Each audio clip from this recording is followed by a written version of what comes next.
game Sunday, 1 o'clock, SEC Network.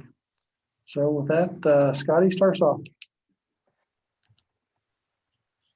Yeah, Coach, I was looking at some numbers and saw that Moses is second on the team in offensive rebounds. I guess what have you thought of his activity there, and then his ability to kind of create points for himself and others off of those?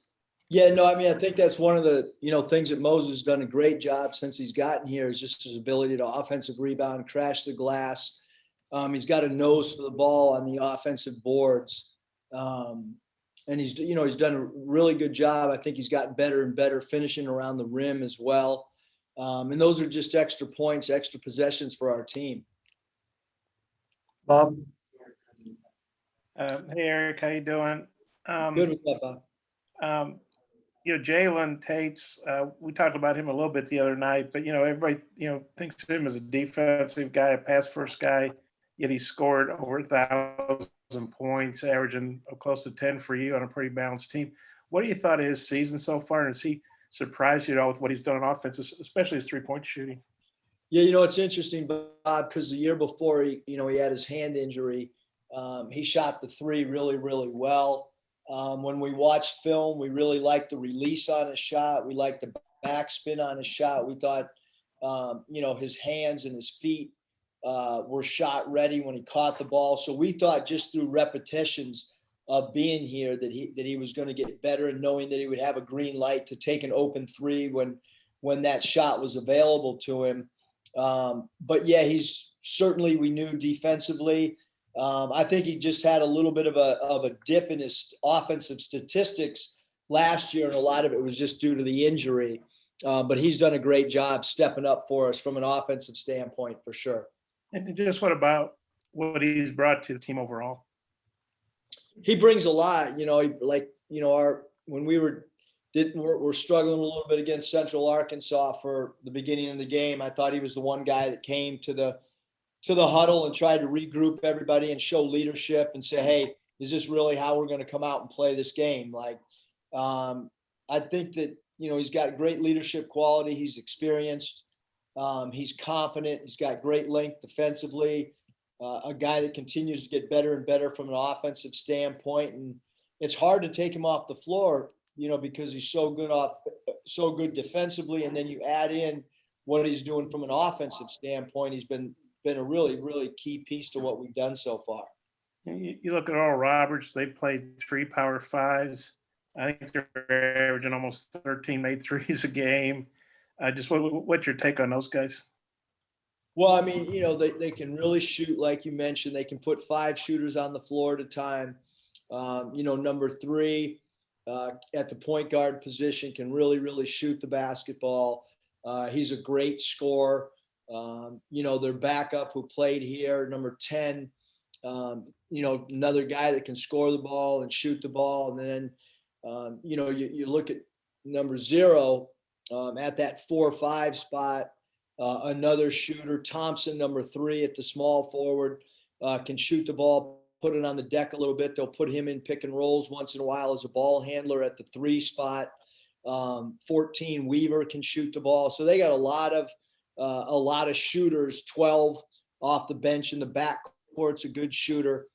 So obviously we're going to have to defend the 3 ball for sure, especially with number 3. But they are there. I think they're averaging 12.7 made threes, which is 3rd in the country, 12th in free throw percentage. So an excellent shooting team. You look at their 3-point percentage as well as their foul shooting.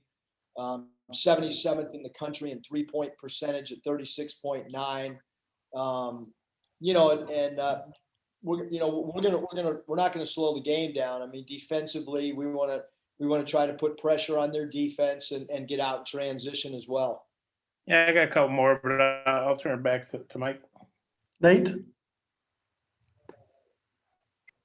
Eric, just rebounding, where do you all feel you need to be where compared to what you've been so far, and then kind of what are you looking for out of that?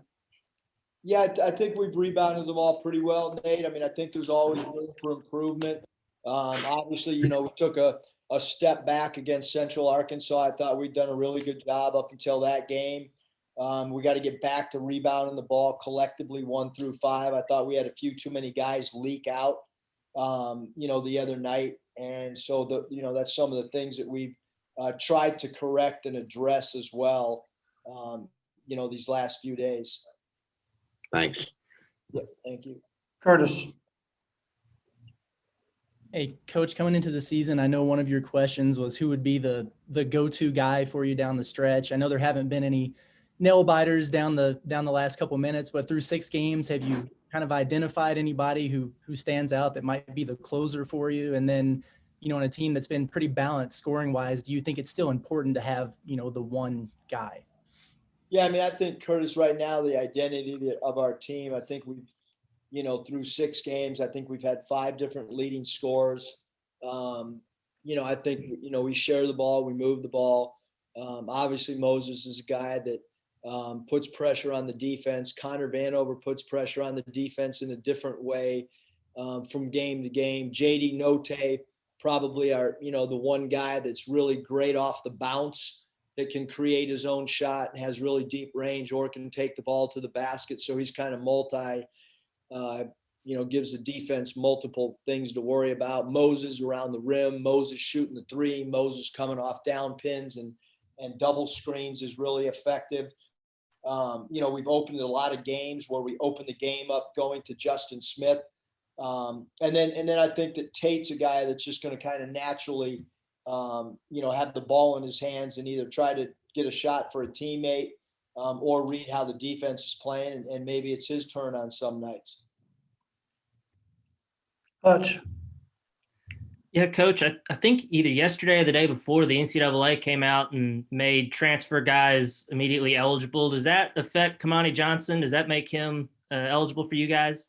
No, I think really, Hutch, when you really start diving into rule like we have, I think that players that have already been going to school at a particular school for the first semester, those guys will probably get a blanket waiver. Kamani has not taken a class here or whatever. I don't think the rule was necessarily intended for the mid-year guy right now, whether it's Kamani or across the board, but we will put in a waiver, and see what happens. Obviously, since I've been part of college basketball, I cannot figure out the waiver situation because we've had as many transfers as anybody in the country and done as many waivers, but have not had great success with it at times. But Kamani would, he has indicated to us that he would like to play. His family would like him to play immediately. So all you can do is fill out the paperwork to your best of your ability. And I have, great confidence that from a compliance standpoint, we'll, put the paperwork in and then just see where it goes. Has he started practicing with y'all yet? Has he joined the team yet, or? No, he's not joined the team. I'm sure Michael, hit you guys with, whenever, he's part of the team, but as of now, no, he's not practiced. He's not really done anything with us yet. Appreciate it. Hopefully soon. Bob. Yeah, Eric, I think once the finals are over and the semester's officially closed, a guy can practice. Does that sound right? Yeah. Yeah, basically that's it. Okay. And then, once his grades have to post, and then there's the, being accepted into our, all that stuff. And basically we just wait on compliance to tell us. Yeah. So that's probably at least a few days away anyway. And then with ORU, say they played 4 pretty tough road games. And they played Wichita pretty close, played Oklahoma State pretty close. Do you expect kind of a, tough road tested team coming in here? Yeah, I think that, they're really, really well coached. They play hard. They're smart. They can, they present problems because they can really, really shoot the basketball. And then they have a star player in number 3, and then they have another player that's got star quality in number 0. And then they have really good surrounding pieces around those 2 guys that complement those guys. So, we have to come ready to play. I think it's the toughest game that we've probably played thus far. And then you referenced RJ Glasper. He's a kid, walked on here from Forest City, and he did pretty well at Arkansas Tech, and I guess he did well enough for ORU and he's been starting for him. Just what do you mentioned his game a little bit. What do you think about him as a player? And an Arkansas kid who was here as a walk-on, probably gonna be pretty fired up. Kind of what are you expecting from him? Yeah, he's done a great job. He's our fourth leading scorer. I wasn't here when he was here, but he's done a good job. From three, he's knocking him down at a really good rate. He's good off the bounce. He's a really good player. I mean, we're going to have to defend him as well. And just one more. How do you feel practice has gone this week? Are you worried at all about you guys being a little rusty coming off finals, maybe not being in your usual game mode, at least at the start Sunday? And then I know you said you were going to give Jalen a little bit of a break. How's he doing physically? Yeah, he's done great. He hasn't missed a practice. He actually hasn't missed a minute of practice, which surprised us. We thought maybe towards the beginning of the week that he might need a day or two, but he's gone through everything. He's seems to be really, really healthy. Certainly anytime you're in the middle of finals and you're around the holidays. I mean, I remember working for Chuck Daly, even in the NBA. He thought that the holiday season was a scary time where teams could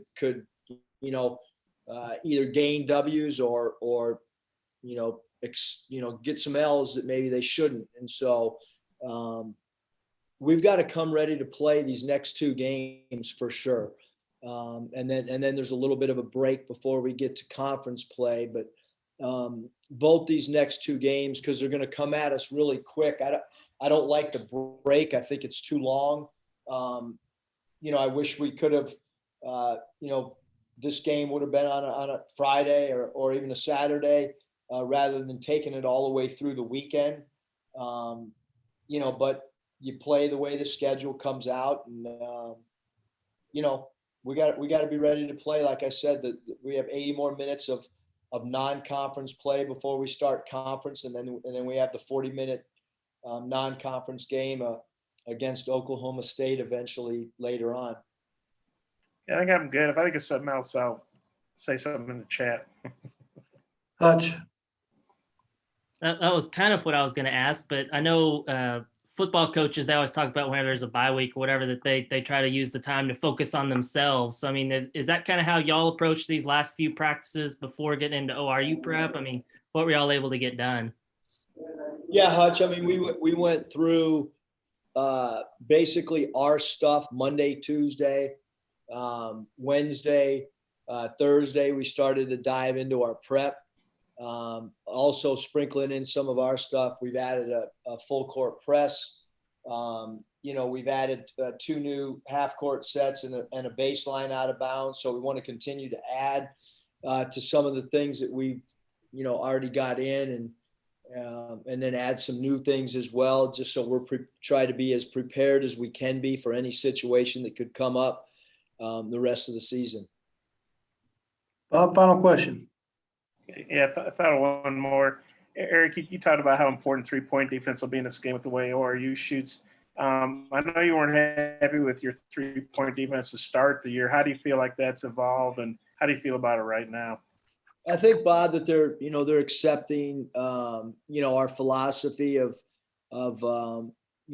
being, where there's no airspace with a shooter. I think that it's a little bit uncomfortable for somebody who hasn't done that. And so really Desi was the only guy that really completely understood what airspace means and how to be in the personal space of a shooter. So all those things, I think, we continue to evolve and get better at for us to understand what it truly means to Pat Riley contest a shot. So I think I do think we've gotten better and better at it, but we've got to continue to improve as well. Are you still doing the brick drill where the guys have to hold the brick up and stuff? We bring those out every few days. Okay. Hey, keep showing your mom's letters. Her handwriting is impeccable. She was a school teacher. Okay, well, that's cool. Used to grading a lot of papers. Yeah, it's almost like it's a like a machine did it, like one of those things that signs for the president or something. That's how good it is. Yeah, she's pretty good, I'll tell you. No misspellings either. Okay, Coach, thanks I for your will, time. Mike, before Yeah. you rush me off, Yes. I am extremely disappointed by the lack of Christmas cards. Really haven't received any from you guys, not a single one from the media. I thought for sure at least one of you guys would hit me with the card, but there's still time before Christmas. So, the address, if anyone needs, it's 1201 West Leroy Pond Drive, Fayetteville, Arkansas, 72701. So feel free to hit me with, I will respond to anybody that sends me a Christmas card. Happy holidays. Thanks, Coach. I guess that's a